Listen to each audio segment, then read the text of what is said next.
Ishii tolee akkam jedhamtoota hordoftoota YouTube chaanaalii kanaa qophii haaraa tokko qabadhee dhiyaadha. Qophichis egaa asoosama mata dureen isaa oolmaa jaalalaa jedhu kutaa kutaadhaan isiniin ga'u ta'a. Har'a kutaa tokkoffaa wajjin ilaalla. Barreessaan Olii Geemaa.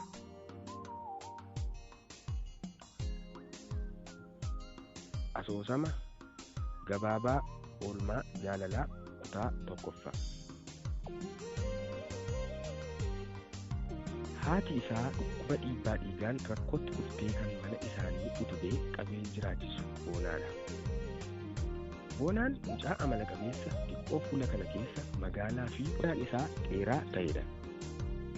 Inni obboloota dhiiraa lakkuu Qannoof Qananii akkasuma obboleettii durbaa isaa isa irratti dhalatte Eebbisee jedhamtu qaba. Abbaan isaa Obbo Caaliin sababa dhugaatii humnaa ol baay'isaniif jecha yeroo tokko machii hamaan utuu gara mana isaaniitti galaa jiranii dhufaatii hamaa bo'oo lolaa naannoo isaan jiru keessatti kufanii ganama du'aan isaanii argame. Gaafasumaa kaasee jireenyi Boonaafaa rakkoo hamaa keessatti kufe. Haati isaa illee hamma fedhe humna ishee ol hojjettee ijoollee ishee guddisuuf joortus dhibee hamaa kanaan kuftee ergi siree irratti ol deebite baatiin hedduu darbee jira. Boonaan illee duraan humna itti ta'ee dhiibbaa abbaa isaatiin barumsa kutaalee muraasa baratus ergi abbaan isaa du'ee waa'ee barumsaa dhiisee araada garaa garaatti ergi taa'ee guddilee jira. Kanuma keessa taa'e illee ergi haati isaa sireetti hidhee dirqamni waan harkatti kufeef mana jiraachisuun isatti laatamee jira. Innis akkuma amala isaa ganama ka'ee ciree isaa nyaatee hojii leestiroo isaaf mi'a isaa barbaachisu hundumaa qabatee qajeele. Halkan daaroonni cimaan waan roobeef lafti dhoqqee uwwiftee laaqiin isaa waanuma harkaan qabee lafatti nama harkisu fakkaata. Mucicii isaallee waan ajaa'ibaati. Innis surree isaa isa irraa gadi fiigdu sana ol bubbutachaa suuta jedhee akka mucucaatee hin kunneefis ejjennaa faana isaa tolchaa gara hojii isaatti qajeele. Achi ga'ees barcuma isaa sirreeffatee sharaa namni jala taa'us tolfatee waan amala isaa barbaacha suuqii naannoo isaa jirtutti qajeele.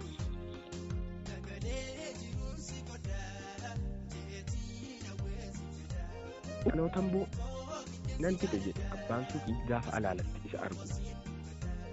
Boonaanis itti kolfee maali isan barbaade ta'ee beektaa jedhee gara suuqii biraatti qajeele. Naannoo sanarra wanta inni barbaadu sana kan qabu ni turre. Innis gaafa kana dhabu gara dhoqqeetti gadi bu'e. Achiis argatee qabsiistuu abiddaa koroojoo isaa keessa jirtu baafatee tamboo isaa aarsuu jalqabe. 2-3 irraa rukutee yaadaan baduu jalqabe.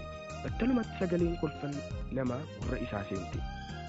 Gaafa gara kolfa namoota sanaa millatu mucaa durbaa ba'aa ishee wajjin lafatti diriirtee jirtu arga.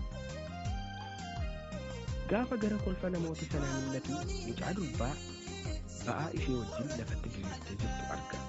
Kan isa dhibee kufaatii ishee caalaa waa'ee miidhagina ishee simboo qabeettii durbaa kan wanti tokko ittiin irranne sammuu isaa weerarte. Yaadita keessaa battalumatti bir jedhee ba'ee maaliif takka duuba waa'ee ishee yaaduu miti dubbisee hin beekne. Qalbiin isaa yaaduu isaa gaaffii itti ta'us tamboo harka isaarra jirtu lafa kaa'ee erga irra ejjetee booda gara lafa isheen iftee jirtutti miilla isaa fuudhe. Isheen baay'ee waan qaanofteef ka'uun itti cimeera. Iji namaa miilla ishee jalatti adoochee hojjettee illee nama ilaaluu qaanoftee jirti. Garuu sagalee jabaadhu kan jedhu dhageesse.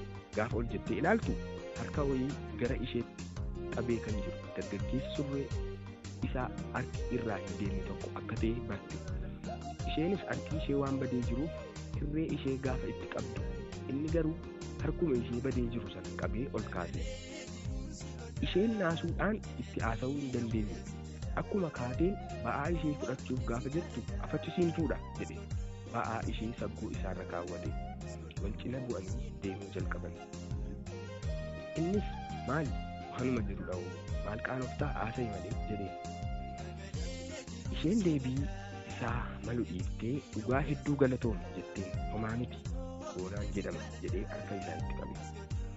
ija mararteetiin gara isaa ilaalaa isheenis dabaree ishee harka itti qabdee giiftii jettee.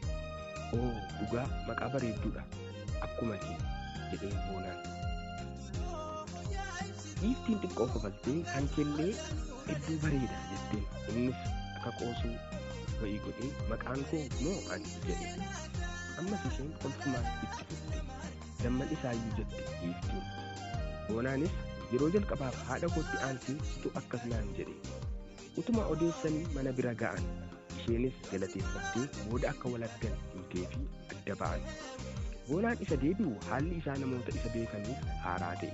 Hojii isaa kan guyyaa har'aa illee akka addaatti hojjechuu jalqabe. Ni kolfaa, ni gammadaa, utuma kanaan jiru aduun dhiite. Asoosama oolmaa jaalalaa kutaa tokkoffaa kana fakkaata. Hanga kutaa lammaffaa walitti deebinutti nagaatti isiniin jechaa hordoftoonni koo hundumtuu laayik sheer gochuun akkana cina dhaabbattan gamanumaan isin beeksisaa. Namoonni isin bira ga'es chaanaalii kana sabiskiraayib gochuun akka yeroo yerootti isin qaqqabu akka gootan kabajaan isin gaafadha.